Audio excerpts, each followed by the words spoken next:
is Mariana, and today we'll be criticizing my followers' art. Disclaimer: I always try to keep things really light and really nice, but sometimes I can be a bit tone deaf, so I end up being too straight to the point. So please excuse me if I am too harsh. I generally am only trying to help and really love all the art on this video. So let's start with the first drawing. This is a fan art, I'm assuming, from the character of Harry Potter, Lily Evans, and James Potter.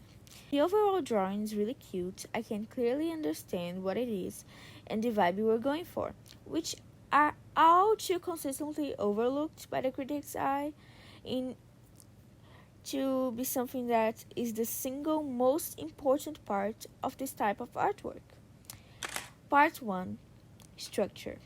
The first thing that I noticed was the anatomy of the arm. When we have a beginner's artist, it's very common to see this kind of straight, big arm with no real muscle definition.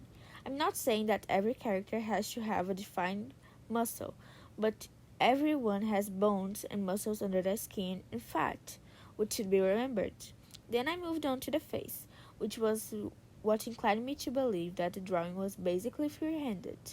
You can see on the screen that the smile, lines, and eyes are in two different perspectives, which implies a certain misunderstanding of the face structure. If you look at a person's face from various angles, you'll see the way everything moves accordingly, and learning the basics of that is essential to conveying a face. annqtwx has great videos of each part of the face anatomy, and you should really go check it out. Talking about heads, I separated two drawings to talk about them. So, part 2, face anatomy. These lovely followers sent me 3 drawings, which perfectly encapsulate the beginner's way of consuming the visuals of the face. See, when we start drawing, we want to convey something with symbols instead of body mass.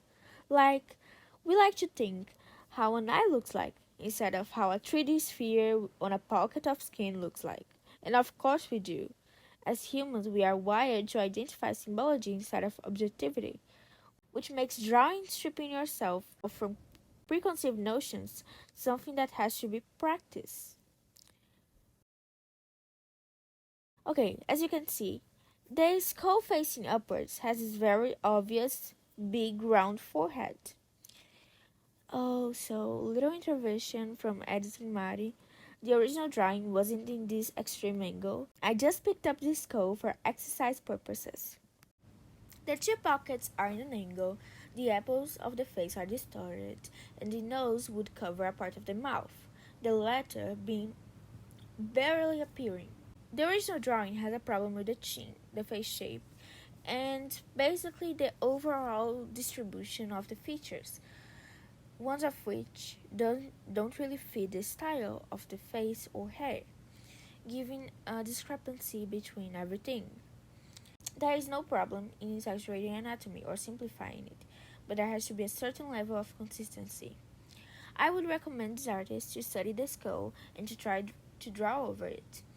I do this a lot in my traditional art, where I can't fix every single detail, and a really simplified skull really helps as a guide.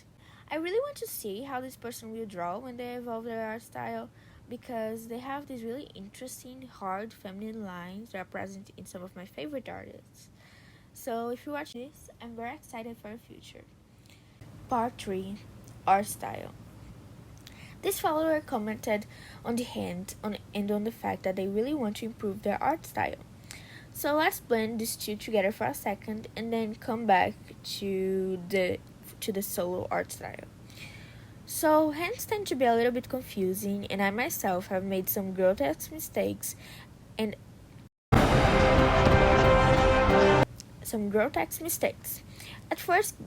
At first glance, I can't really see anything obviously wrong, but after some inspection, I came to the conclusion the coloring of the blue character's hand was the issue. See, a lot of dark skin complexions have this hand coloration of lighter palm/fingers, but in its piece, this feature has been done in such a way that the lighter parts have made the fingers look like they had an inexistent volume. So I did my own version of the hand in a rough version of my art style, because since the person was evolving their own art style, I didn't want to interfere trying to make something in their existing one.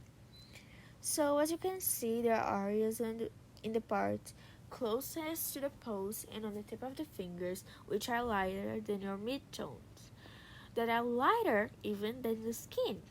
So you did yours in the way that midtones were a transition from the dark to light, giving more of a shadow impression than a color one. Your anatomy for the hand wasn't really wrong, and fell in line with the rest of the piece. The problem was the way that you colored it. That brings me to the style improvement. I cannot really tell you what to do because style has to do with your personal taste more than anything else. But I feel like what's giving your art that, for lack of a better word, dull feel is the lack of contrast. The features and colors really blend together, something that shouldn't really happen in any intermediate artist's work. I drew over your piece a bit so you can see what I mean. In black and white, everything is basically the same value, and there is no real light and shadow. If I were if I were you, I would try to make studies of artists that really inspire me or ones that really resemble my own art. Laish, for example, has some really cute squishy faces just as your art. In likelihood art paints skin like no one else. So you could study these artists and see what they do. I overall really like this piece, and the characters are really cute, the details show care, and I really want to see what you do next. Really, it's really nice. Thank you everyone for watching, and I'm really glad so many people send their art. I really hope this was helpful, and I plan on doing a part 2. So thank you so much, and I see you around. Bye!